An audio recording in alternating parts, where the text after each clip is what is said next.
tell me. As usual, the last question will be sent telepathically to Anca. I'll send you the question. Take your time. Let me know your answer. You ready? Are your telepathic sensors open? All right. I'm ready. There's the question. Very, very, very long question. Obviously, real question.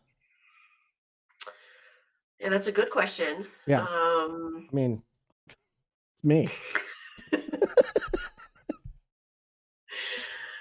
I mean, I think. Right. The answer is leaving my mind blank somehow. It's like the anti-question. Was it the ultimate answer and you had it, and because it can't exist in the human mind, it just disappeared? Wow. It's gotta be that.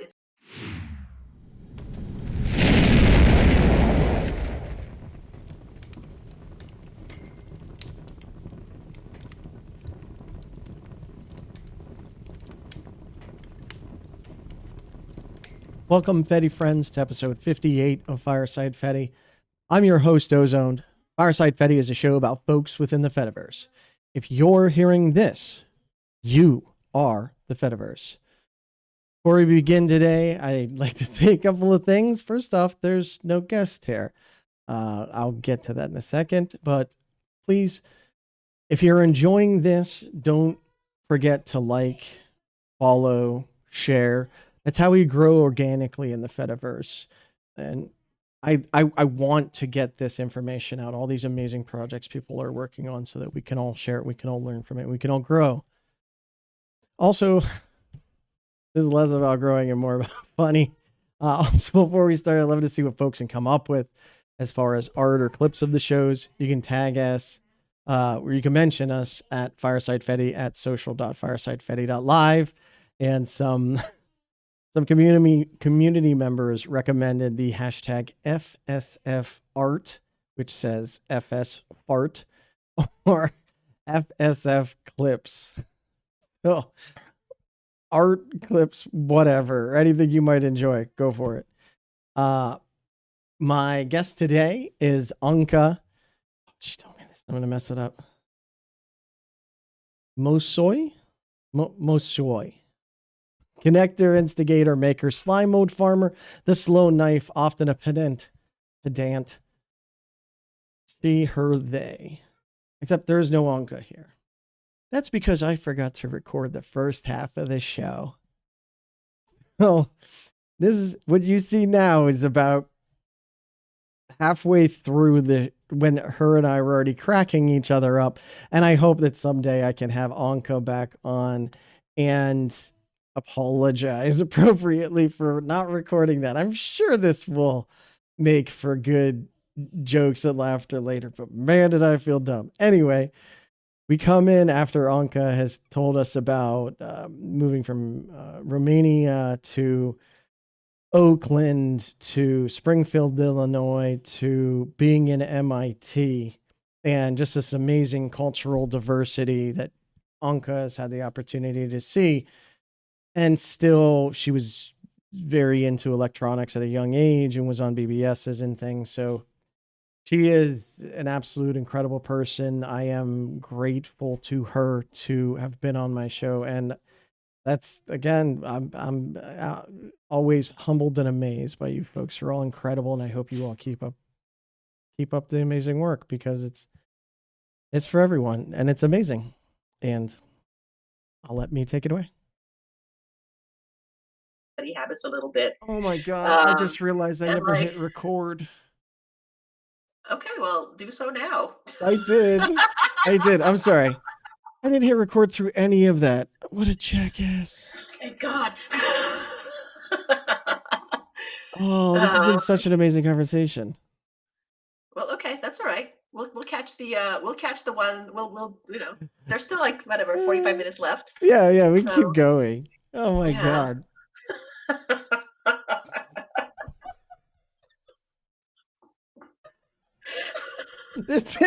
This is perfect. This is definitely me. See, we nailed it again. I can't believe we just had an amazing 45-minute conversation. I I'm Well, trying to think so of names to so blame, but so yes, for please. those of you that are just now joining us, what is happening here? Uh oh yeah. Okay. So is the Yeah, question so to me or is the question to yeah, the you? question, like, somebody, like, tomorrow is going to go on the live stream and get to this at the beginning. Like, what's happening here? Yes, no. I'll edit in an intro and explain it. Okay. So continue on with your Okay. ah, I apologize. I am so sorry. I It's am totally fine. Like, I am now, so see, sorry, Anka. Okay. okay, you got to do the pre-flight checks. But okay, so oh no. I didn't. I have these things in a free play deck and I didn't do them. Okay. Oh. Uh, so, uh, where were So we? so Anka, and it's still been amazing talk. I've been having a blast. Thank you very much. I hope you're having a blast. Oh, totally. Yeah. Um, you know what? I'm gonna be really pissed. I'm gonna do something I don't do. Is this recording? Okay. Okay. I verified it's recording the audio because I was very concerned about that. Honestly, the video is what it is. Okay. God damn it. I'm so sorry. All right. Well, we'll have to do this again some other time, but let's just keep going here. This is Yeah. good. This is Okay. fine. So where we were was Anka being the top of her class. She's absolutely brilliant. She's gotten into these things at a young age, and she ends up at MIT and is a bit humbled by it, right? Is that what we're talking about? Yeah. Yeah, well, I mean, so exactly. So you're going from, like, from a place where you're sort of different and, like, you don't quite fit into a place where, like, everyone has this sort of same set of skills and the ability to, like, learn things really quickly, and, like, has all of these great hobbies and interests and special interests and obsessions, and it was great, like that, as a place to wind up as, like, a young nerd who, like, really wanted to understand the world and, like, Yeah. learn about science and math and history and stuff like that. Just being able to be in a place where everybody really cared about school was great.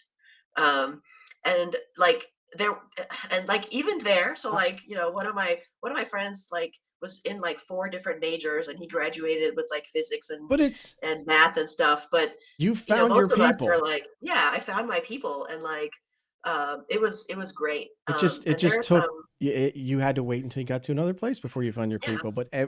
everyone has people. Mhm. Well, like, the one sort of thing that you really learn as an immigrant is that there is Yeah. somewhere else. There is Yep. somewhere else.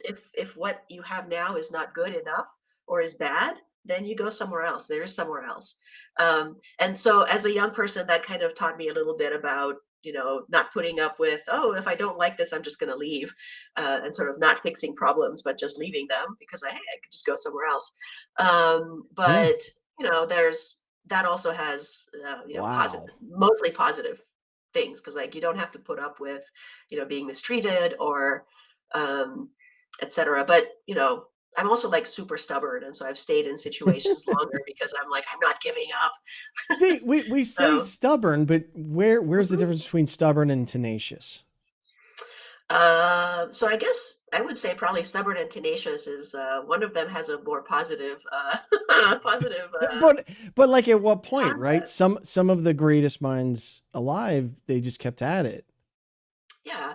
Well, I think, the difference between You're stubborn and tenacious is, for tenacity, maybe you know more about what your goal is, and being stubborn, sometimes you're just being contrarian. But okay. um, Okay, on that, yes. Now I see mhm, where you're coming from. Again, it never Yeah. ceases to amaze me. My guests are like always thinking up here, and I'm I'm not. I'm off the screen, and I love that I get to talk to so many brilliant people because I definitely am not. So, but that's yeah. Holy shit! That again, massive culture shock. So is that your Yeah. again? That's your story is massive culture shock because that like I could see on the one hand, like you're saying, is like I'm the smartest one and now I'm not, that could feel very pressuring. But also, everyone had such, you found your people there finally, which was a beautiful thing. Yeah. Well, like I didn't like me being smarter than other people was not necessarily something that I needed to like for my own like ego or whatever. Yes. Uh, so like I guess what I really wanted was people who could understand like this obsession with like trying to find answers or like, staying up all night to make sure that this program that you wrote actually does what you want it to do. Or, I've been there. reading a 1,000-page history book because you want to find out like what happened to the Cathars. And, too, um, too many times have I thought very deeply about what happened to the Cathars. Feel free and tell oh, us what happened to the Cathars. I know, but for the audience, oh yeah. who So they are the were, Cathars? What so, happened to them? The so they documentary were now. like, yeah, they were in, I think this is like the 1400s, like sometime in the Middle Ages or late Middle Ages. They were a Christian sect that was not that was not a mainstream. They didn't worship or follow the Pope, and so they had their own thing going Okay. on, and they were persecuted, and many of them were executed or killed or massacred. And so they're like, and this I read this book literally 30 years ago now, so Oh my I just give god. you the very brief thing, but yeah, so I had so for so another thing about me is that I was very curious about like religion and spirituality and stuff like that because in a communist country, like in Eastern Europe, religion was officially non-existent. So like the state said, "Oh yeah, there is no God, there's no religion, your churches are not, you cannot go worship." And so when we came to the United States, my family was like, my mom was, "Oh great, now we can go to a church." And so I went to church and Hmm. I'm like, okay, this is all very interesting. And like, what is this all about? Kind of started reading up a little bit. And then I read, Wow. like interested in history. And then I read about like the persecution that the Catholic Church did against anybody that was not Catholic, and like the witch trials and the all that stuff that was going on, and then the Reformation, and like all of these things that like made it seem like religion was like a clown show. And so, I was like, wait a minute, like, Again, another culture shock. I'm gonna name this episode Culture Shock. okay, Because going from no religion at all, it was not like a part of your day. You didn't have like yeah, to coming in and then looking at it through the critical eye and actually looking at the history, which is something that a lot of people who've been in it since they were born don't even do. Like I am yeah. not religious, but I grew up a Catholic. So it was always with me, and you came in from this outside. So you were the troublemaker. Did you make any friends that were in like that went to church or were very devoutly religious, and then you like turned them off of it or anything? Because I was gonna say you're the friend that asks too many questions at the dinner table. Yeah, I don't know for sure. So I don't know if like, but I try to be respectful to people, if they have a religion and that they're not trying to recruit me into their religion, Right? then, Yeah. I'm Yeah. Yeah. Yeah. perfectly respectful and all of You that. got And but I do ask people these questions sometimes that stick with them for days, and then they come back and go, "Oh my God, like why did you ask me that question?" But but yeah, I try to do that just to make sure that people, yes. think critically about things and You not can just have your blindly faith. I follow. can have my questions. We do not have Yeah, to, yeah, see eye to eye on that. That is fine. yeah, yeah. So Individual's choice, though. exactly, exactly. And so like recruiting people is. like recruiting people is a part of some religions and not others, and so like it's interesting to see kind of how Yeah. which religions like are able to coexist more with others. Yeah. Wow. Um, okay, so like now we've talked about religion We and talked about religion. Let's go ahead and talk kind of about back out of that one. politics. Yeah. Oh God. Perfect. um, There's nothing going on in the world of politics anyway to talk about. mm. Well, I mean, just to kind of like sort of bring it back around, like one of the things that I kind of realized, and I had I got a good job after I got out of college and moved back to Hmm. California, because I like really wanted to be here in California. And Boston is really a great place to live. Like it's got great culture. The weather sucks though, and so like as soon as I could, I moved out back to California, and I've been in Oakland like this entire millennium. Well, sorry, in the Bay That, Area this you know entire what? millennium. No, I'm calling you out on that one. That one doesn't hurt. Mhm, mhm. This Okay, millennium that's doesn't good. hurt. But you say the other one. Oh my God. 90s even. Yeah. 90s is fine. 80s is fine. What are they? The naughties or the oddies, whatever it is. Sure. Those don't hurt. But you say the other one. That doesn't bother you at all? No, no, I think it's great. Oh.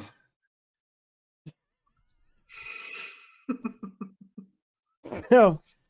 Wow. Okay. Romanian to Oakland to Springfield, Illinois to MIT. Oh, from no religion whatsoever to Oakland, which is not anywhere probably, I'm guessing, I could be wrong, the same as Springfield, Illinois, to Mm, anything like MIT. Like, yeah, these are whole core. Wow. Those are like, to me, wow, that's crazy. Most people only know yeah, one of those their whole life, right? And you got to see yeah. such amazing diversity. Yeah, and I mean, some of it, a lot of it was because my parents were trying to find a better life for themselves and us. But like once I went to one place, I was very curious about going to the next place. And Hmm. even the last little while, like I worked a few consulting jobs where we would do projects in other cities. And so I would like, I spent like, I think 2 or 3 months in Salt Lake City, Utah, and like 6 or 8 months in Portland, Oregon, like just working on projects, like in the early internet days. And so I've tried to spend as much time as possible in lots of different places to see what it's like, what people, what do people do? Like, are there cultural places to visit? Is everybody Wow. just like, hanging out in their homes or the mall? Is like a lot of American towns and cities are not necessarily like designed for visitors, but some of them have a lot more things that are, come check out the awesome thing that we have. And so like, yeah, there's like, if you go to California and you drive up a couple of our north-south highways, Okay. there's all of these like great little towns that are like trying to bring people in because they're like trying to get visitors. Um, and so that's really fun. But then there's other places where like they don't want people coming in from outside. And so there's Okay. all of these kinds of localities in the United States that is fascinating to see. Like some places that really welcome like people coming in from outside and like settling and like growing and expanding what's going on, and then others where they're Interesting. like more closed. And it sometimes depends on like who's moving around. And so um, yeah, so it's Huh. always like for me, I never I really. always think about like, is a place a good place for people to immigrate to? Are there things that the culture is trying to be friendly to strangers and trying to like bring them in and like welcome them and coach them and make them feel like they're part of the whole society or not? And that's a very different Uh, tangent, I think. But yeah, no. Yeah, that that was a place I didn't expect. But like, So, hmm, that's an interesting way to. And I've never really seen that. I've only ever Yeah. seen like I didn't really have community. Like hmm. Well, like, have you I didn't ever really go like, to church. So I didn't have a community there. I didn't like my school. I didn't really interact with anyone. So I didn't have a community there. So you had all of these amazing communities too. God, I love talking to people yeah. because your life has been so much more different than mine. And yes, it's MIT and Oakland and Romania. Like, but it could have been the, local college, but we live such drastic lives that I love to get to Mm. know other people like that. Well, so like Yeah. you're in Maryland right now? I'm in Raleigh, In outside of Raleigh, Raleigh, North North Carolina. Carolina. Okay. Yeah. Okay. And like, do you ever go like to a random restaurant like that's not in your part of town, just sit there and like listen to the conversations and what people are No. talking about? Oh yeah, it's fascinating. Oh, I like watching Yeah. people and I like watching how they interact, but I have two little kids, so like that didn't even cross my mind as something fun to do. My No, wife and I yeah. have to make schedules to go out on date nights at this point. we don't have we don't have Anca Okay. freedom. Well, We're um, not we're we're not we're not go out to a diner just for fun and freedom yet. well, I mean, No, no, but that can happen. Like, and go you driving around, like drive to like, drive to yeah, Louisiana or Georgia or like, just kind just of, go meet people. yeah, I would love yeah. that. See, and I was always the type though when someone like was talking to me at a restaurant, I was like, I don't know you. Now it's Yeah, but like see, like, I just talk yeah, back now. Someone says something like, "Yeah, man." well, you have a podcast, like you kind of, that's like, we that's a, that's an extroverted kind of thing, you know? I was introverted forever, so like this. No one listens to this anyway, right? Well, That would make me apparently, feel like at very least three awkward. people do. Oh God, There's no! at least like three people in the chat here. And they caught the first half. See, you guys should actually. Oh my God! And I realized something's not right down at the bottom. Something's not right. Oh, I forgot to hit record halfway through. You only get the first half if you were in the live stream. This is a Right. special offer today. Actually, too late. You missed the offer. You had to be here when it happened. So come to the live stream more, Yeah. guys. Because I can screw up hitting record. So when and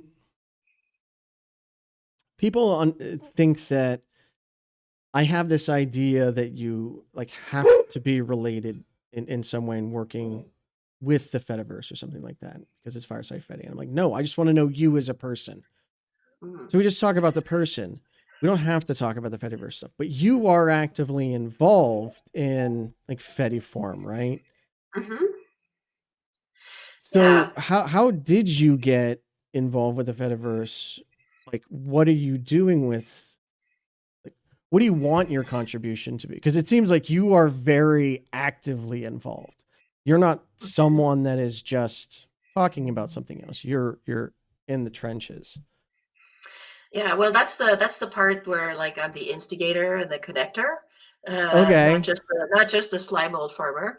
Um, and there's like, so there's kind of there's a roundabout story that gets to that point. But I'll start with back in so after I graduated from college, I worked for a consulting company. I worked for like one of the very first like web design development companies, Razorfish. So we were building like all of these websites, and then we had the crash in 2001, which was like a very interesting time of which we may see in 2026 with AI, the AI bubble kind of popping, and we'll see what happens. But there was this huge devastation in the internet industry there, and I was starting to think like, hey, maybe I should work for myself. And I had these ideas, and I kind of kept Yeah. working for other people. And then in 2009, I'm like, all right, I'm going to start my own company. I want to be able to teach like more people who are like more like ordinary people, like how to use all of these tools that seem inaccessible and this is like 2009. So like people were just finally starting to learn about blogging, and Twitter had just yeah, Twitter Okay. existed, but like there's social media, Facebook, like all of these things Mhm. were brand new. And I started to help people learn and build things with WordPress. And so I built some really awesome stuff with WordPress, which is like well, you know what WordPress is. Like it's Yeah. the powers 40%. It's like open source publishing software that powers something like 40% of all websites. Um, and Wait, seeing it's WordPress, 40%? yeah. Um, Oh, I didn't and realize it was so high. Holy sh although, that number may be going down as AI generates more websites without having it to be having any humans involved at all.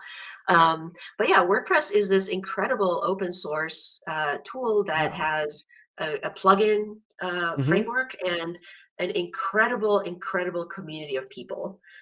Like the main reason why WordPress is as successful as it got was because of people like spending time not just like writing code, but also providing support, providing training, creating meetups, and organizing like WordPress events, WordCamps, which are Okay. 500 people show up, and Yes. it doesn't cost like $5,000 to attend these conferences. It's like $50. And so it's a very accessible technology that was designed for people, anybody to learn how to use it. So I started a company, and I've been coaching and teaching people how to build stuff with WordPress for a long time.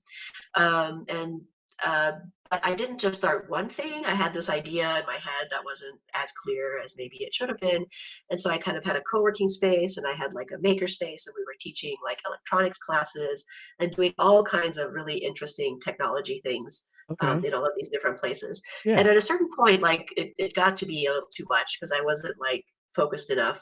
And so I got this job. I went to work for a startup that was doing some data analytics.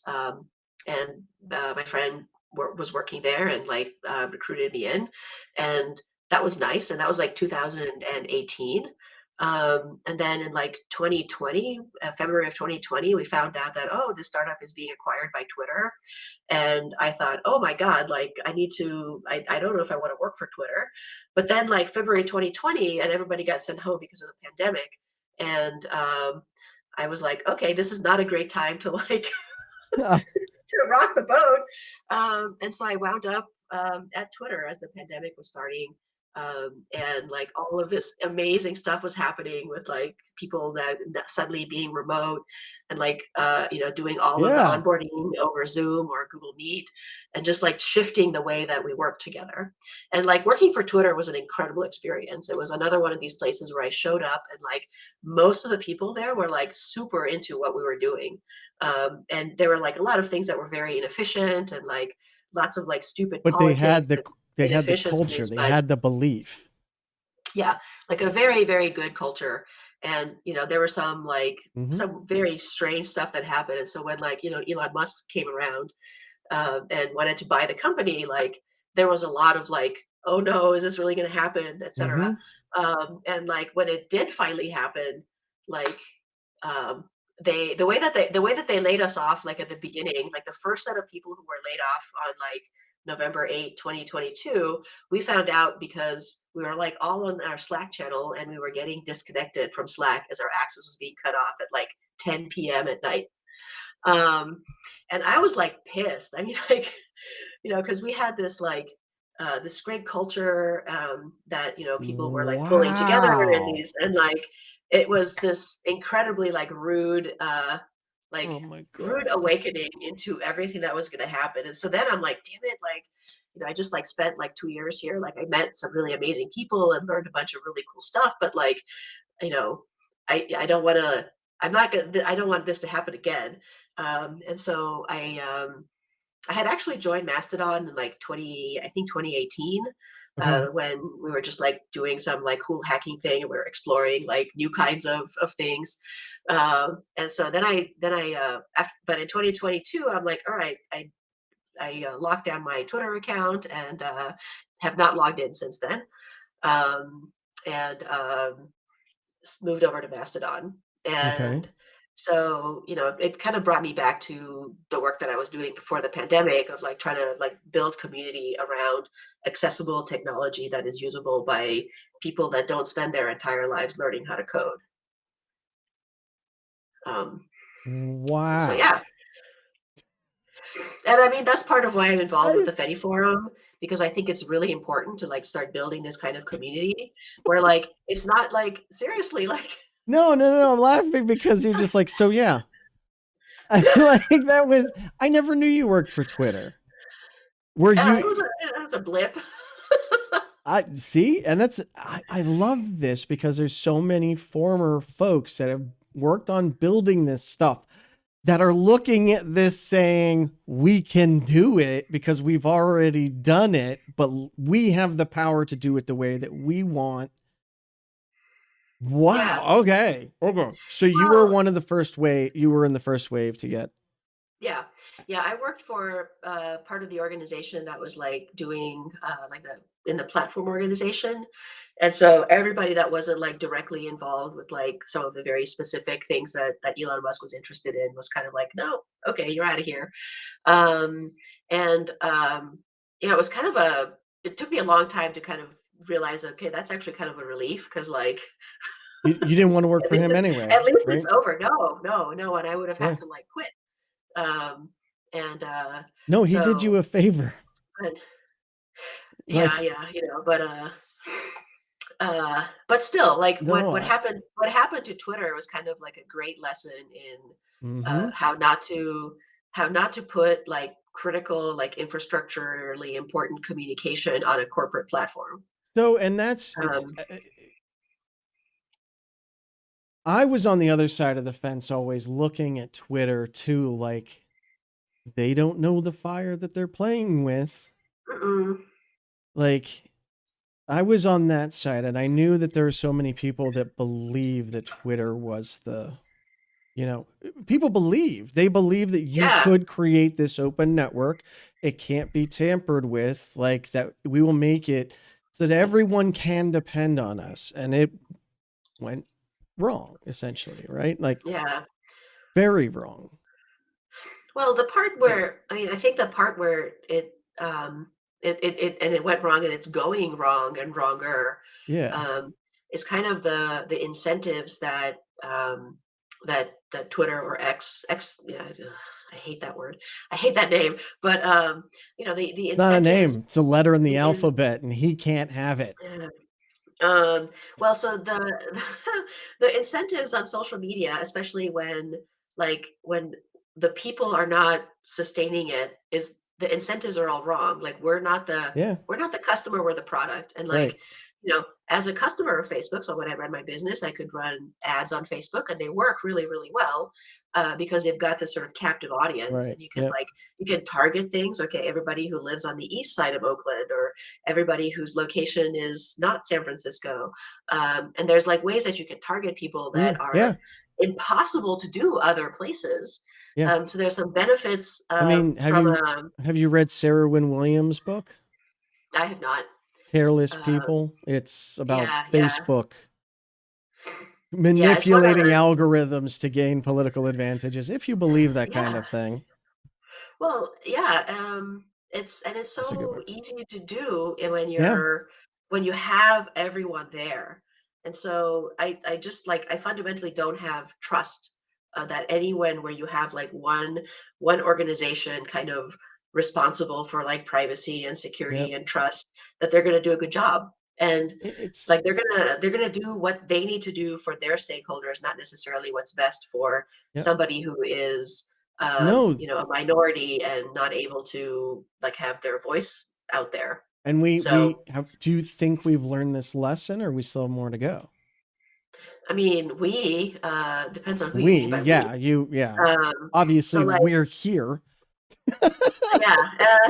Well, I mean, so in the 1900s, we had all of these like science fiction books that were written about how somebody is going to take over they were going to take over the world by getting in people's heads or getting all the information or like Yeah. Philip K. Dick kind of predicted so much of this stuff actually, Yeah. like brilliant author. also lived in the Bay Area. But like I was reading these stories about like how the fact that somebody could watch you, and like the Mm-hmm. whether it's Big Brother or Frank Zuckerberg, Mark Zuckerberg, Frank Zuckerberg, Hey, good old his Frankie less Zuckerberg. menacing, less menacing brother. You know him from Kidney Book. But Frank. I mean, as soon as you put like all the money or all the information or all the power in like one Yeah. set of hands, like that's No, a danger. and that's you don't have to answer if you don't want, but like, did you guys see that coming? Did you talk about that before it hit the fan? Because again, my whole fear always was, and maybe I'm just an anxious person, hint, hint, I am, that anyone accessing that data, not even like, you don't know who's back there. I, as an Mhm. individual that doesn't work there, Bob could let his kid play on the servers for all I know. And that always was Mhm. like, there was going to be someone in this line of trust that I don't trust. Yeah, Therefore, yeah, for yeah. me, it's not worth it. Right. Well, you have to use it with this knowledge that like it's maybe a hostile situation for you. And I mean, like, would people be having Yeah. sex in their Teslas if they were aware that like, Tesla employees could watch them through their cameras? So like when you think about, and I spent some time in Twitter's privacy organization, and so like, what like the best way to not have your privacy like broken by whoever your vendor is to just not tell them that information in the first place. And sometimes you can't really do that. So like for example, like when now we have these social media sites where you have to provide your driver's license to prove that you're a certain age in certain places, like Uh-huh. those things are super super sketchy because there aren't really I don't think that in these cases like people doing this ID check are taking as much care and putting in as much safety as they should be. Yeah. Um, Right. so you'll Oh hear no. about like, No, no, no. And they're going with the lowest contracted bidder. yeah, and That's like horrifying. at Twitter there were like some pretty long discussions around like, okay, how do we prove that someone is who they are? Like, what are the tools that we use to do that? And Yes. the way that verification worked, and a lot Yes. of thought went into it. And And then Elon Musk was like, oh, just pay $8 for it. And that was like, what the, how can you take that and like convert something where it's like this is a yeah. verified person into, oh, it's just $8 worth of like anybody can have this for $8. Yes, you could have set the gold standard on identification, Mhm. and then he pissed it away. But I mean, that's not what he was looking for. Yeah. He was looking for a place to Oh put no, forth this yeah. propaganda, like, Yeah. um, and so growing up in under communist in a communist regime, like the things that you saw in the media were not trustworthy because of the government, and now like the things that you see on the media are Holy not shit. trustworthy because of the media, like the people that own its companies. Um, so there's a lot of things that have changed in like how we in the United States at least speak about like privacy, how we speak about safety, how we speak about rights, Yeah. how we speak about the truth. Um, and so Oh, like I've never so huh. those are things that like that there's like they're broken right now, and we're experiencing something that somebody who was growing up in like 1970s in the Soviet Union would be familiar with, like some of the things that are coming out Oh. of so yeah. Um, So, so like I'm not laughing at you. I'm not laughing at the the grim conversation. state of the I'm world. laughing at again. I knew nothing really about Anka. Anka is quite timid, and then you drop this Arnold Schwarzenegger like action film on me, and it was so off of what I expected. This has been amazing, but like that scares the hell out of me. You've seen this essentially before, right? Hmm. And those are yeah, we people went from the government shouldn't read my mail or tap my phone lines to I have nothing to hide. Right? That's Hmm. so go ahead and check. And they've done such a good job at that that's basically the default. I have nothing to hide. and it's like people. It's like what? Can you give me 1 minute? My wife needs me. This show's all over the place anyway, so I'll be right All right. Well, if back. anybody in the chat has a question, I can answer that.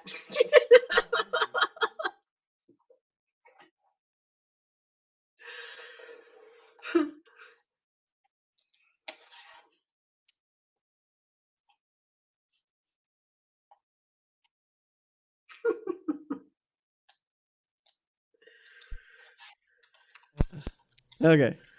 So my wife needed me. No Yeah. offense. Okay. Yeah. Uh, um.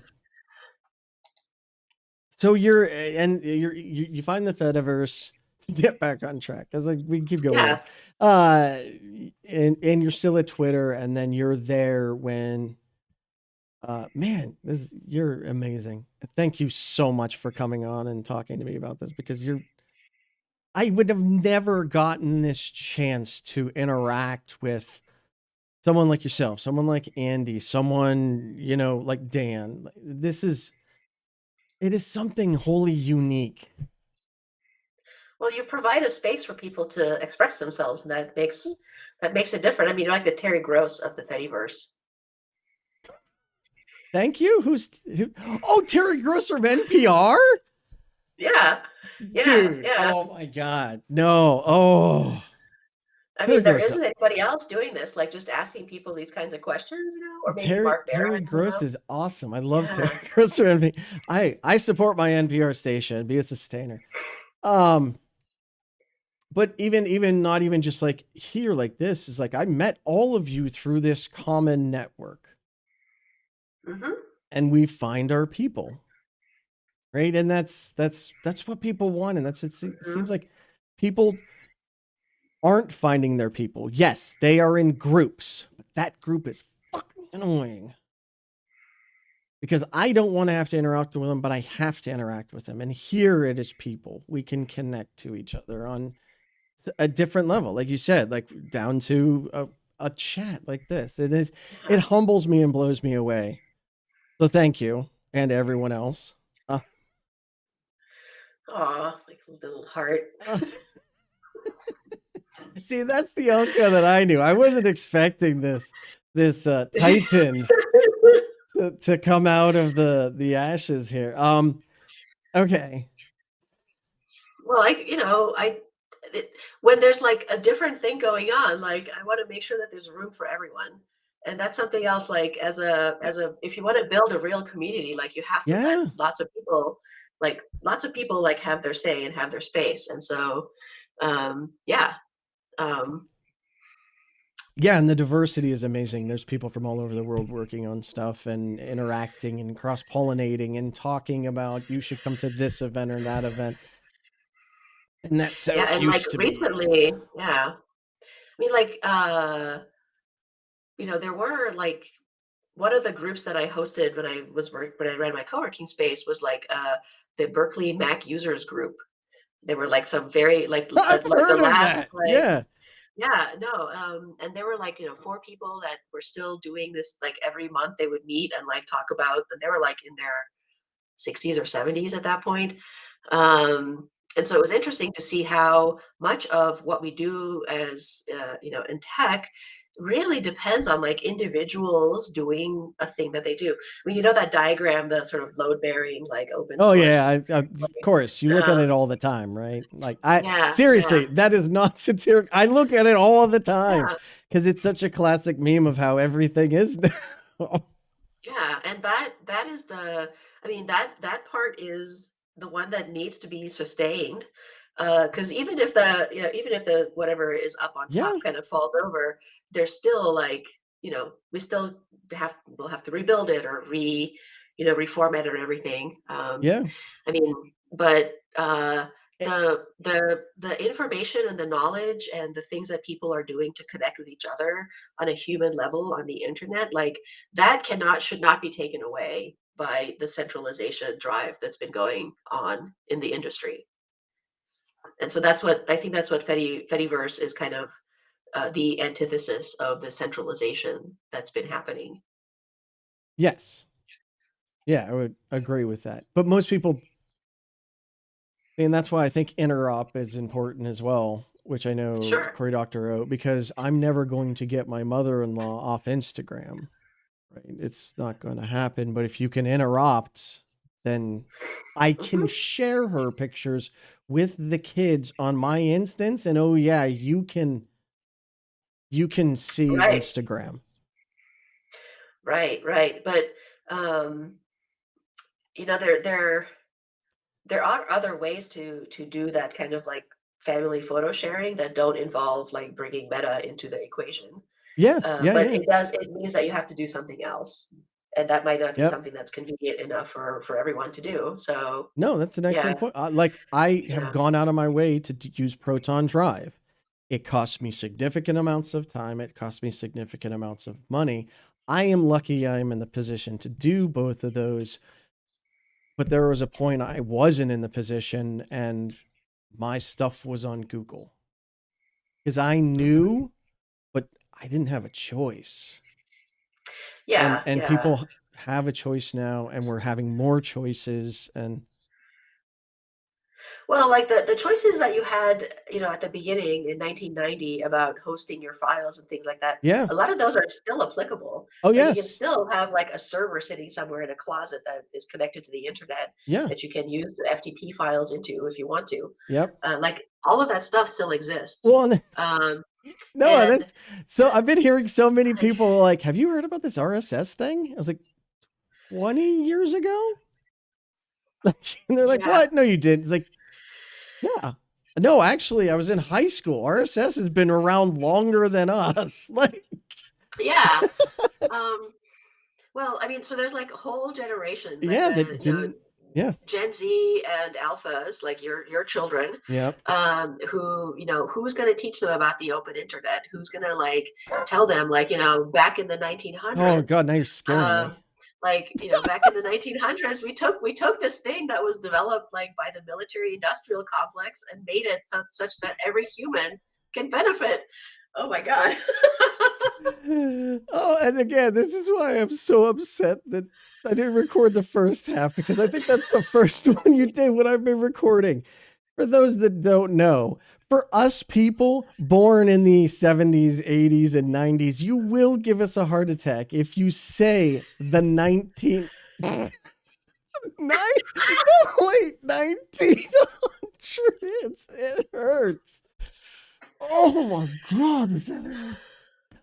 Oh, please don't do that. It's like our kryptonite. Oh Yeah, my God. man. That's how I knew I was old, by the way, is like that legitimately hurts. Well, I'm Okay. starting. Are you? I'm starting to think like, are you a millennial? Don't you dare. No, I'm it depends on what you look up. I'm going with the Gen X Good, because good. I'm right on that line. And if you look up one, it says like 82 to 83 is a millennial. I am not that. I'm Gen X, but I've seen Okay, some okay. of them that say no.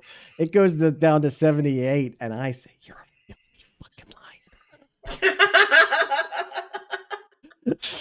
Don't you dare. Okay, okay. So one of my concerns is like, is this going to be like open source that just struggles, to get itself paid, even in the time of corporate Linux taking over everything in the back end? There are still those developers out there that can't even get paid enough to put in a full-time job on a critical application or a critical library, right? Like I've donated to them in the past because Red Mm-hmm. Hat won't, Microsoft won't, because it's not critical, except it is. And Yeah. Yeah, I mean that there's a lot of efforts out there where people are trying to come up with ways to credit like contributions and try like micropayments for yes, fixing bugs and things like that. Like well, um and yours is in and teaching, is yeah. that's what it sounded Mm-hmm. like, right? You want to, Mm-hmm. and when you were talking about that earlier, that's kind of similar with what I'm hoping to eventually do. Is like I see it as like going to businesses and teaching them, be like, hey, you really should own this stuff. You can own it. Other people can connect to you. I can show you how. I can help you understand it and learn it. And like those are going to need to happen at some level from someone. Yeah, yeah. It's akin to you're teaching your grandfather like a mobile phone, or you're teaching someone like not a kid anymore, right? All kids Hmm. grow up with it. They basically know how to do this from birth because it's always in front of them. But that we're going to have to help people understand how this works. Well, we're going to have to help people who are younger who don't know that they can own the stuff.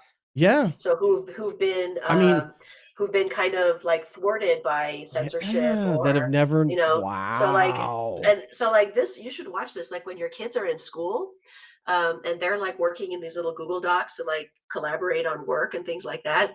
Like school kids have like a whole language for like talking to each other in Google Docs while trying to elude the censors and like the filters that are trying to make sure that they're not like, talking No. about going down to to the field to tip some cows, and or things that are much more serious. No But cows were um, tipped in the making of this yeah, video. but yeah, so like your children are growing up under the most like They draconian panopticon that has ever existed in human history. And so how like Uncle, thank you so much. I some feel optimism so much here. better about life. Oh my god. I don't know. Like, yeah, no, I mean, I Um, wasn't going that far with it, but they literally are growing up in a world I literally cannot understand as much as I mhm. grew up in a world they can understand. But you can like, when they get to be like 13 or 14, you can be like, or younger, depending, you can say, hey, by the way, you can set up your own, Mastodon server So, or something that would allow them to kind of have their own privacy and community that isn't going to be spied on uh, by like terrible people. And that's but actually, yeah, yeah. the if that, I mean, you're what you're saying, it makes sense, right? Like my kid Hmm. grew up in front of Google Chrome on his books. Like he has me to Hmm. talk about computers and explain that stuff, and I will expect them to have a specific level of understanding, more in my opinion than the common user of a cell phone just works, because I think we need to know how this stuff underneath works. I'm not going to read it. I'm Yeah, not that yeah. level, right? But we need to have a fundamental understanding of how this stuff works, in my opinion. But there are so much more people out there that don't have anyone that knows, again, let alone the time. So, how there's that problem of how do we actually find people and get those people because they're only looking at their phone. And why would I pick Mastodon at home when I have, or why would I pick Twitter when I have Twitter at home, right? Like that's what it comes down to for a lot of people. And they are not going to understand it's decentralized. They're not going to understand you have your choice. Nor are most people going to care. Well, and it's that, but and also um, there's a lot of unknowns or unexpected things that come with it that people need to know a little bit more about.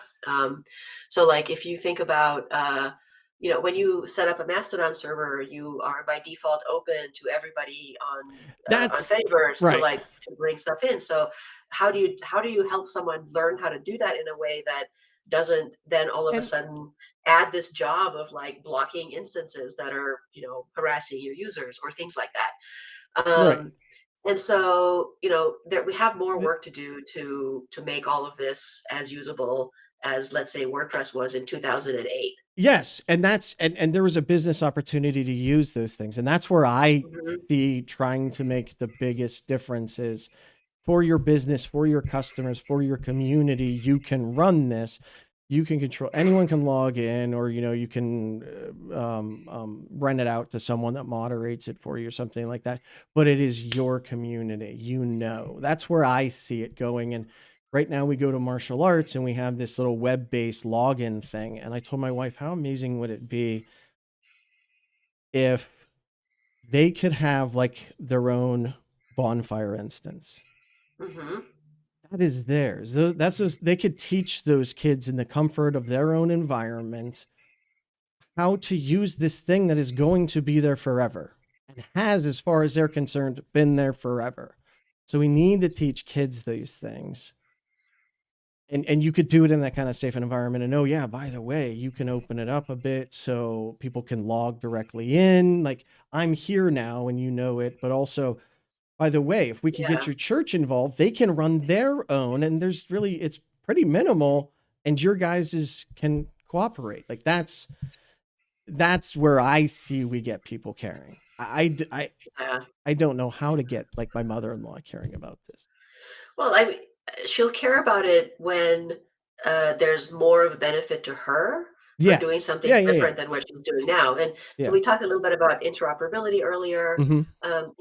How great would it be if you had your instance, that your family instance, and then you could like, send the Yes. photos out to like the other Yes. family instance, and you're like sharing a Yep. feed Yeah. between each other. But that's not how it's structurally set up right now. But I Yet. feel like there's yeah, well, I'm working on something about like on that in that vein Are right you? now. And so, well, yeah, we haven't talked about like what I'm doing like for work right No, now, I but was gonna ask. We just keep but going. I love we'll this get there. conversation. Well, it's all going, and oh my gosh, it's sort of like yes, we've run our time out just a little bit. And we're Um, not even we but still have the quiz, and I want to know about this. Yeah, what are you okay, working on? yeah. So I'm working with a startup called AllPeeP, like all the people, and we're building community software that is so right now it's like it's closed source, it's private, but we're being paid by our customers, so we're kind of prioritizing their needs. But what we are planning on building this into is a tool that has like an opt-in federation component, so that people can create their communities where they can have their conversations, Oh and my they can then god. plug into something else. So they can say, I'm going to plug in this pipe to put my content on threads. I'm going to plug into this other community. So like if I'm the pickleball of Oakland community and I want to have Oh. a competition with the volleyball community, we can sort of create a channel for communications and shit talking. So like all of that kind of stuff. Um, all that stuff like should be kind of how we how communities can communicate online. So in like 2008 we had was like 2008 to 2012 was like the peak of blogging, where everybody had their blog and they were like publishing and people could subscribe on RSS, and there were these like all of these aggregators, so you could find out like when Ozone posted his most recent Yeah. pontification, and that was really great. But it did kind of mean that you had to do some more work. And so then we got, okay, now we go to Facebook. And then every time I post to my blog, I'm going to put a note on Facebook. So no one has to subscribe through RSS. Now they can subscribe to Facebook and find out about my blog, and that, their cousin got married and there's a new baby and somebody died. And like all of this kind of stuff gets mixed up. Like, business stuff and personal stuff gets mixed up in this like one social media uh, Okay. ball. And so like people went from all of my communication is here, this is great, or they went to Facebook where like everything was there for them, Right. they were being spoon fed all the things they needed to pay attention to. Right. But so I think we're kind of in this area, and blogging though is coming back with Federation and Activity Pub, where people are now, oh, I still should have my own website and domain where I have all of the things that I know, Yes. that then can be like, Yes. this is my body of knowledge that represents what I want people to know, and it belongs to Yeah. me, as opposed to it's just published on LinkedIn, and LinkedIn has permission to like do whatever they want with it. And so that's going to come back, but there are lots and lots and lots and lots of organizations in the world that are not like trying to be, they're not bloggers to try to make money. They're like small community organizations that need to have a place for people to find the Yes. information, and they have a history. And those people, like, they still need their own websites. They still need to have their own place, Well, and that's because I think I don't know what the stats are on where from around the world people are, but I see the actual United States playing really like less of a part in the rest of the world because we've seen Mhm. like they've seen firsthand what can happen. Yeah. Yeah. And I mean, I'm sure that, half of them are taking the wrong lesson. Like, we need a bigger centralization in our country instead Oh of the God, US. yeah. But in the meantime, there's also the other options that that people can have, the federation concepts. Well, and I mean, they can, yeah, I mean, they could take, Mastodon and run their own internal. There's a specific orange man that runs his own, and it Hmm. is Mastodon. And that's, I try to explain to people when I talk about it. It's like, okay, well, Twitter, yes, you can run your own. It's like, oh, President Donald Trump's True Social. Oh, I've heard of it. Hmm. Like, you can run Well, your own like that, whatever community you want. I literally had this conversation today too. Is I think Ian mentioned to me last time that right now we're taking our, maybe it wasn't Ian, anyway, we're taking our communities to a platform. Why not build our communities around ourselves? exactly. Well, build a platform around the community, or bring a platform. I guess build a platform. Not everybody has the wherewithal to do that. Right. But like, so one of the AllPeeps customers is this organization called Black Ambition. And we this year for them we built like their own online community. They have their own app where people can, from within the community, can communicate. And they need this because sometimes when they put things out on social media, they get censored, or they're not able to fully post things out in like on YouTube and things like that, because there was like bits of uh, event that had a piece of music that like is copyrighted, and so you have to jump through hoops to be able to show this on, Yeah. on Yeah. YouTube and DJ. stuff like Yeah. that. I've talked So to people. DJs get that a yeah, lot. yeah, and so in order to like do their business, is like it's much better to be in a separate space, a private community. But then all these people they're startups and trying to develop their businesses, and so as they have to communicate with the outside world, um, they'll need some tools, and we're working on building some of those things, so that they can again connect to other communities outside of their own.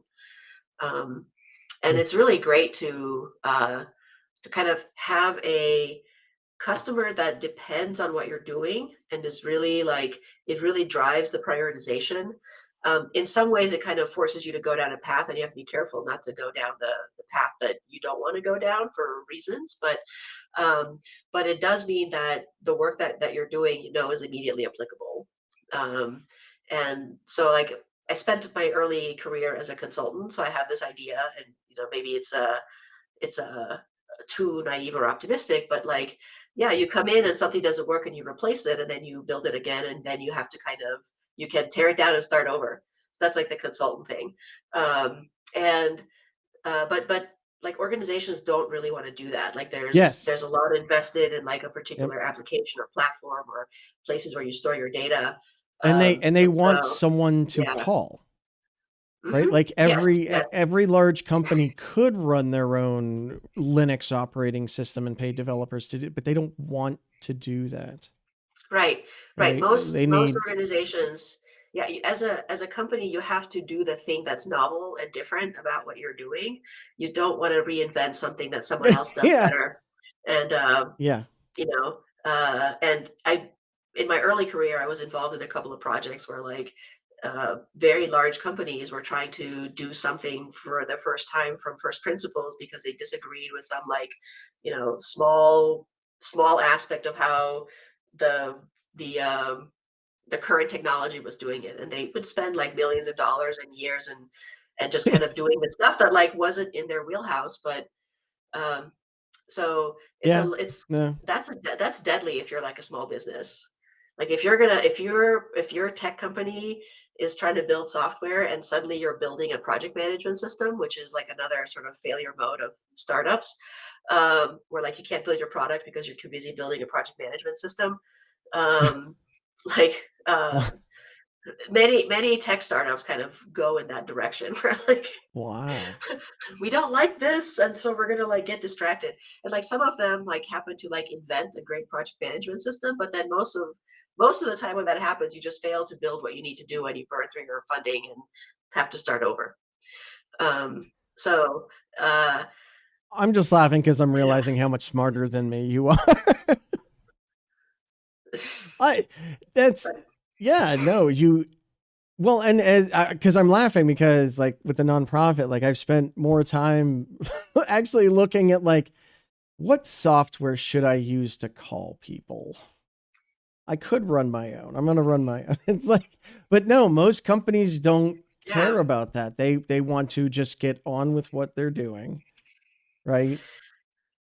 Yeah, well, you have Interesting. to be ruthless about that as the sort of executive of a business. Like if all of a sudden, like, or a nonprofit, like if all of a sudden you're like inventing your own email newsletter software because you're for some reason you Yeah, don't want to like email somebody, yeah, like uh yeah, and yeah. like so I think this That's is this is one point that I really want to make sure I make in this conversation, which is that one of the things you have to be very careful about when you tell someone, "Oh, Mastodon, it's just like running your own Twitter." Is you have to distinguish between the technology and the people in the community because without the yes. people, the Yep. technology is nothing. Yep. And so No, I mean that's like yes. but when people hear you're running your own Twitter, they think, "Oh, a million people are gonna come check out my thing."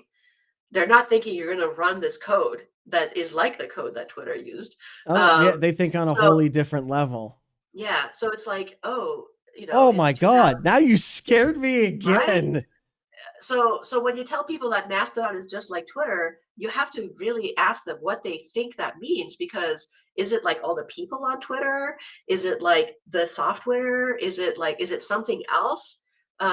Because like Facebook is a community of people Yeah. just as much as it is like a series of software or microservices or whatever it is. And without those people, that Well, technology eh, wouldn't be useful at all. and really the only one you're going to get still are the ones interested in trying it or that Hmm. are free spirited that are just like, yeah, let's give this a go kind of ones that don't really have like there's people that are invested in their job, how they get clients Hmm. through Twitter Yeah, or yeah, LinkedIn. yeah. Like they can't risk that. I understand that. Um but I think when we get to the point of you don't even have to talk about Mastodon, again, the Bridgie Fed guys. Aha, I got it. Mention, like when Eugene and the activity pub owner were arguing back and forth, like they won. And it's like, that's when it becomes the default, Hmm. right? When I'll just toot you. And like, and you say it seriously, and like it becomes normal, common vernacular, like and like that's Hmm. you won. That's huge, yeah. Yeah, so that I think is kind of the lesson that we should walk away from this with is, it's not the technology so much as the community, Yeah, it's an and then excellent point. the community is to be supported by the technology. The technology does not drive the community, but the way that you implement the technology can drive behaviors in And this people. is, And so, I imagine this is what led you to be a part of Fediform because that's what it's all mhm. about. Well, I didn't want to see it like stop. Like it just I attended, I think I learned about the second Fedi Forum and I've been attending all of them since. Oh, wow. But I don't want to see it stop. Like I think it's a really important gathering of Yeah. people who to move this thing forward, and seeing like more non-technical people joining is really heartwarming because as we do Yes. that, that's what's going to make it succeed is when you have Yes. people like Elena who did the video, and then you have people Hmm. that are using the tool but not sure how it works or don't have to worry about it, but are Yep. creating like educational materials like Fedi tips. Those Oh, folks, wow. That's so good. like Yes, you have to. that is what will make it succeed. And it is, let's, that's, I know there are people that are like, this is for us. We want it just for us. And that's fine. That's the point. You can have it just for your friends. Like, that's cool. But giving the people the opportunity to do that is, yeah, it is the people. I say that during my exit usually, you are the Fediverse. The people are the Fediverse. The nicer we can be to those coming in, the more welcoming we can be to help people understand. the better off we all are. It really does grow like a community, right? It's not Yeah. what you know, it's who you know. Yes. I hate that All saying right. too, but it's so true. Sorry. Yeah. No, All right. yeah. Well, we've been going. I know the video is already an hour and 5 minutes, but the Yeah, it's gonna be a roller conversation coaster. is an hour and 50. So we should probably wrap it up. I could talk to you forever. If you're ever Yeah. in Raleigh, let me know because we're gonna set aside. Oh, I'll yeah. take a week off so that you and I can talk. It might not be enough. I know that's a bit short, Um, but let's do this again, like months from now or something like that, and yes, like when I have more new interesting things to say, and yeah. yes. Um, Okay. so you mentioned there was a quiz. There is a quiz, yes. Now, for the real reason I asked Anca here is to give him the prize, the opportunity to win a prize of a lifetime. Our prize today is a ticket to an uninterview. Since you help with Fediverse's premier unconference, we wanted you to try out an uninterview. We thought about having an actual professional interview you, but what's the fun in that Mm, when I can be here? Are you ready for the quiz, Anca? sure, All right. hit me. Favorite movie and why is it Spaceballs? Oof. Blade Runner, Which one? the director's cut. The original Blade Yeah, Runner, right? Like, okay. the director's Director's cut, cut. not the original, but the director's cut that was released in 1991. I don't know if I've seen Um, the director's yeah, cut. What does it add? I think it's the one that you see now if you watch it. Oh, it Like you have to probably go is. out of your there's a scene. So the director's cut kind of makes it less clear, or maybe makes it less clear that Decker is human, and it makes it more. It makes you question like whether he's also a replicant, Oh, and it's that's just like it closer has to like the this. book.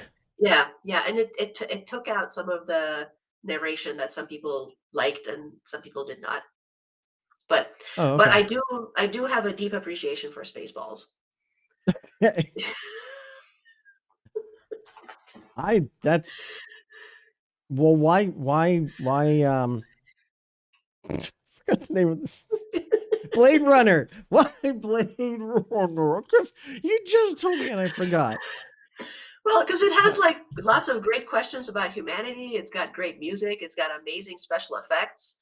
It's just like a beautiful, beautiful movie, and See, there are few and far between that are quite as good. see, and maybe it's the version that I watched because maybe that's the difference. I never knew there were two different versions. And maybe I've watched the bad one because I really don't like Blade Runner. It like it maybe I'm not that deep Oh though. I mean, no! I'm not that deep to ask those questions of what is humanity from that. I just saw what's his name? Indiana Jones walk Harrison around Ford. Yeah. getting his butt kicked for 2 hours and in the end he doesn't do anything. Like I've never liked it. It's a gorgeous. It is a gorgeous movie. It is so the set on that thing is incredible. The acting is amazing. The story is nothing. At least to me. Again, maybe I watched the wrong version or I'm not that deep. I think it's the latter. But it doesn't it's never to me in the story hinted that like there was this question of what is alive. In the book when I read Mhm. it is very strongly Decker is Yeah. questioning his humanity. Like the second one, because the second one, he is, he is a synth, but he is questioning his, is he the one thing? Like a Are you talking about specific, the 2049? yes, that one. Okay. Yeah. Right. So I got that from that one, but from the Harrison Ford one, I didn't get it. But maybe I've seen the wrong No, version. like I spent like many hundreds of hours discussing this movie with people. Like, Okay. So I'll but need yeah, 2 weeks off. Okay. All right. Next question. I don't know if we're going to get through it in the next hour. Um, Myxogastria, Dictyostelida, Protostelida, or Copromyxa. What was the second one again?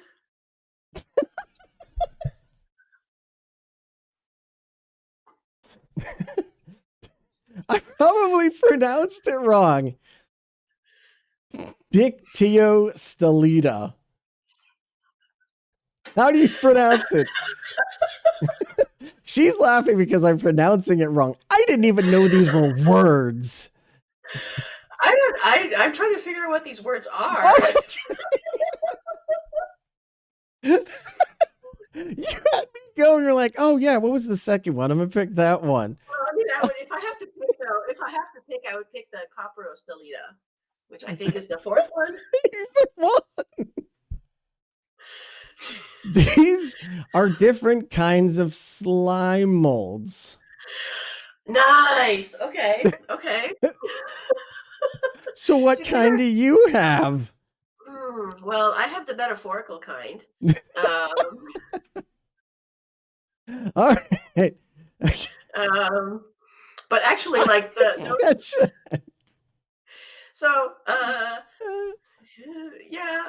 so yeah, I think because I know people grow mushrooms and stuff now. I didn't know. Well, so really quickly, if you Google slime mold farming theory of project management, and so this is why I love doing this quiz, because it just brings up the most random things.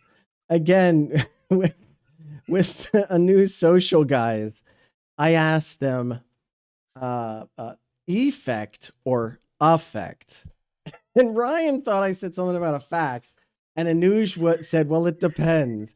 And they were looking at it like, I'm asking them how to spell it. And I'm not. It made sense in my head. And this, I thought it was okay. Yeah. All right. Before I make more of a fool of myself, too late. Red, blue, or yellow? Oh gosh, probably red. Why red? But those are the colors of the Romanian flag. I think that's the one that's the. I totally did that on purpose too. I knew you were from California. I didn't know you were Romanian at the time. Else I would have looked it up and just nailed it. That's good. No, red is a much better color. You know, I do appreciate the other colors as well. All right. What does an alternate universe Anca do? Oh boy. What does an alternate universe Anca do? I think she explores the alternate timelines. That's not you then, because you would have known that's someone else. I mean, maybe, yeah. If there's infinite timelines, yeah. Well, we reached out to an alternate universe Anca. I have an alternate universe phone. It changes from week to week. Right now, it is a blue pencil with little puppy paws. That has no eraser. Okay. That's actually really cute. My kids left that there, of course. And she explains she just walks around, or she's a corporate drone. And I asked her what that was in her world, and she said she just walks around the city ringing a bell saying, corporate. I don't want my alternate universe Anca to be miserable. Like, no. What if she's an evil Anca? She has a goatee. Yeah, we should all worry. We should all worry.